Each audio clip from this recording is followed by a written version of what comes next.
What's up guys, it is StarFlorge here, bringing you another Mage video build, and this time I'm trying to bring you one of the highest Mage build I can possibly think of currently with the Necromancy tree. So everyone will probably know that the Knight Enchanter is just OP, and I don't like to use it because it just makes the game boring, so I went Necromancer, which even so people don't think it's as good. I actually do, due to the mechanic that I posted in my highest mage damage. Now that video is not the highest mage damage build. It is just how to get the highest mage damage with the walking bomb, because it is a free walking bomb, and if you're doing 200% weapon damage per second for 10 seconds, that is 2000% weapon damage plus the explosion damage for free. So you're getting all of that for free. And this build is mainly around the lightning, the storm here, and I'll go into depth a bit about what this build is and what it kind of achieves. So we're going to start off in the Inferno, because always we want Flashpoint, because this is always this build does go off my Necromancer highest mage damage with the walking bomb, so we are going to require that Flashpoint so we can get a not casting cooldown period, which will allow us to get a will not allow us to get a free walking bomb. It will allow us to get a static cage, which is what this build is evolved around, but it means we can get the highest damage out along with the walking bomb stuff.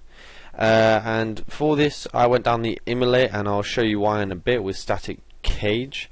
So we're actually going to go into static cage, so you guys know what this build is revolved around. Now, static cage, you trap your enemies inside an electric field that paralyzes those that try to leave. So if they leave, they get paralyzed and are stuck, and this is for 8 seconds, okay?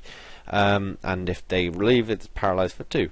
But the main point is this lightning cage. Now, it's powerful enough to hurt enemies, even kill enemies who leave its boundaries. So whenever an enemy in the cage takes damage, a lightning bolt strikes them down, and dealing bonus electric damage, and each hit is 50% weapon damage. Now, this is ridiculously amazing and OP from my tests that I've done, and I will be in a bit showing you guys some fighting that I'm just about to get into to show it off.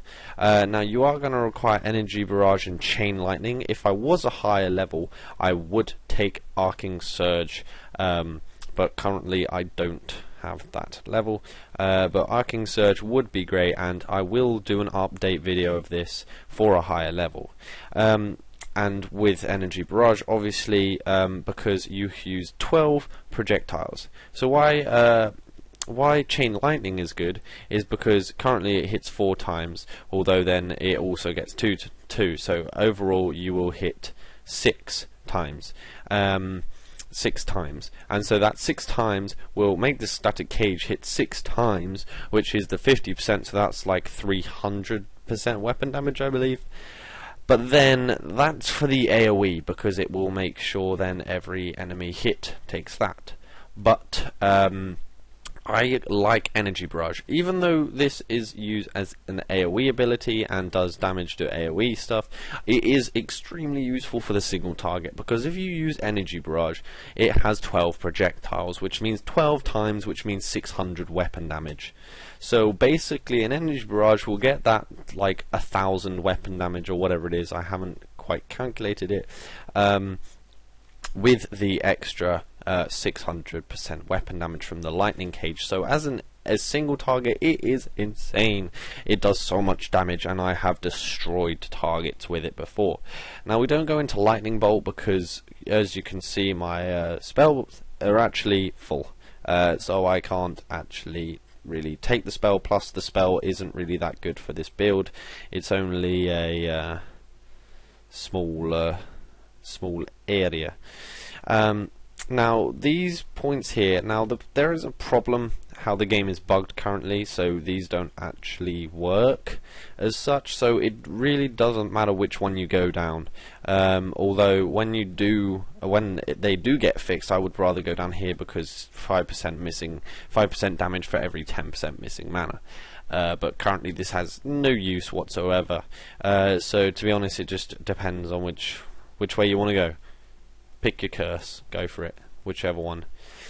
But so that's the lightning bit explained, and now we can go back onto the immolate, which is AoE, so everything in it will be hit, and the burning duration is 8 seconds, so it's gonna get about, I don't know, 5 seconds of damage, which means each hit will then also cause a proc from that.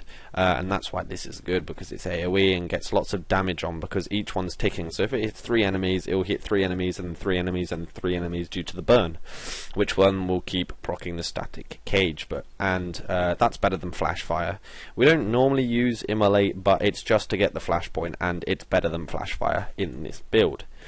Now in the winter, I wanted the winter stillness. This is so important for mages, as it means you can get your mana back quicker than ever, and it really is key. I haven't done anything without it.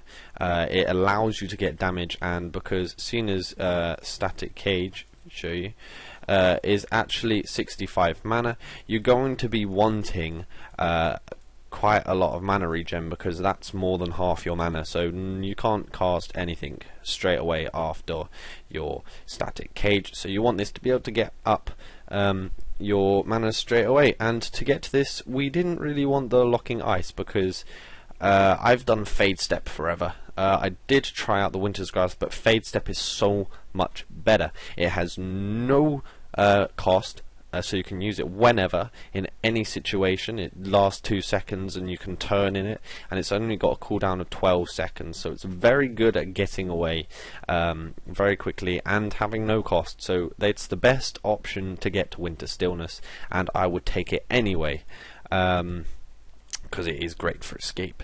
Now we're going into the big Necromancer tree, and the main part of the Necromancer tree is the walking bomb, because as you would have known if you've watched my other video, which I do suggest you watch so that you can execute this properly, the free walking bomb cast for the maximum amount of damage.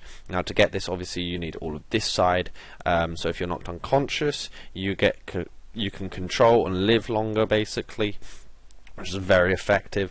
Blinding Terror is you get more damage versus panic. Now this will come in very useful in a second, but we'll go down here so that if anyone dies, for 10 seconds you have 20% damage bonus. Now against the dead this is permanent, because they are obviously dead, but against anything else it means once you've killed one, it'll make it easier to kill the rest. And also Death Sentence, so you get 20 mana and 10% health for each enemy killed, which is very effective in the middle of the battle. But one of the key points of this, which works so well with the static cage, is the horror. So what it does is it panics them for 6 seconds, all of them in whatever area, and it's a much bigger area than Immolate, and it's, I believe, the same area of static cage, which is very good, so everything in it will be horrified. Now you definitely want to take Despair, because it means as they are horrified they take 50% weapon damage per second and have reduced armor. So for all that 6 seconds they will take 6 hits, each and every one of them, and from each hit they'll take that, so basically they get 12, which is around 1100 weapon damage just from the horror in a big area. And because they're panicked, that's a 15% increase on everything, so that's big damage right there, big procs. So really for this build you want to put down, you want to do the walking bomb if you can. If not, just go straight into the static cage. If everything's in a big area, use horror. If it's in a small area, definitely use immolate. But horror can still be good because of the fact that A, they get panicked, and B, that they take more damage.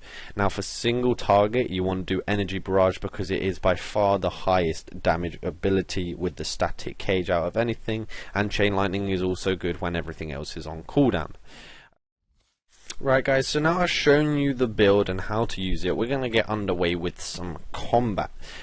So here I am in this place, which is some cave with some quite fun puzzles, which we're going to go up against some enemies. Now what I will be doing is, because I don't have my free flashpoint just yet, I will not be trying to do the highest damage build. In fact, there is one big enemy with some smaller enemies around it. So what we're going to be doing is trying to focus on the single target, which means the energy barrage. That's what we're going to try and get. So we're going to make everyone hold for a bit. Make him go there, move there, hold position, and then that's fine. They will go in and prop the target. No, apparently not. That did though. So here we go. Here we have this arcane horror. So we're gonna get this up. We're going to get the static cage out with the flashpoint, which is quite nice. So it means when it runs out, we can get it back up, because as I said earlier, it's only 8 seconds, so it's a short time, but we want the most damage. So here we're going to let it go, and then use the energy barrage, and you should see his health take quite a lot of damage for an elite. That is, he's taken a lot of damage. So static cage is back up, and we're going to use it in a second when I've got my full mana. Here it is, and then with that you can see the lightning here bursting off, and you can see this massive amount of numbers. Now I've tried to calculate it before, but it is too many numbers to really understand. But as you can see, that was a arcane horror, which is a massive health target, and really when I used the energy barrage, it took quite a lot of damage. And here we can just use it on this to kind of show you the kind of damage it does to normal targets. There you go, it just got blitzed. It is just being destroyed completely. All of them. There was actually 3 mobs there that just got destroyed, and one energy barrage completely destroyed it. And the arcane horror, well, it did a lot of damage. This is extremely useful build for single target, like I showed you, bosses, and also good rifts for the AoE with things like chain lightning, horrors, and immolates. I hope you guys like this and take it away. You do have to do a bit of learning for this, because you gotta get your timings right, in the fact that you gotta get static cage and then get your mana back up and use the right ability for the right scenario. So it really is about learning the right scenarios. And then utilizing this build, because if you use it properly, this will be the highest damage build. I can swear that to you, for a necromancer. If you are a what's it called, spirit person, I believe it is Rift Mage, there we go, yeah. You can use the same build, which I do have here on him, but you just weaken the enemies. So you would put stuff down and also weaken the enemies. And the big good thing about a Rift Mage, which the other mages don't have, is this kind of pull-in, so that you can make sure they're always in your static cage. But this isn't most effective because it doesn't actually do damage, it just draws them in. But it would be nice to synergize, so that's what you can do, is place it down, synergize with your normal mage, and also use his chain lightning abilities in AoE, because the static cage works for other party members, because all it is if they take any damage. If you can read it here, if my game, there we go, is that any enemy in the cage takes damage. So what you want is you can try and make your team around this as well. I've seen a lot of people on builds trying to say, what team shall I bring? Try and get some AoE in there, because it will help the whole grand scheme. And also try and get a lot of projectiles off. So like for single target, you want energy barrage, things that fire a lot off to get the most damage. So thanks guys, thank you for watching. Hope you liked it, hope you can take it away. do take a while, just a small amount of time to kind of work out what works best in each scenario. Take it away, learn it, and I can promise you it's great fun, and you will be able to do a lot of damage, and it is just such a fun build I have found. So thanks for watching again. Please hit the like and subscribe button, and I'll see you next time.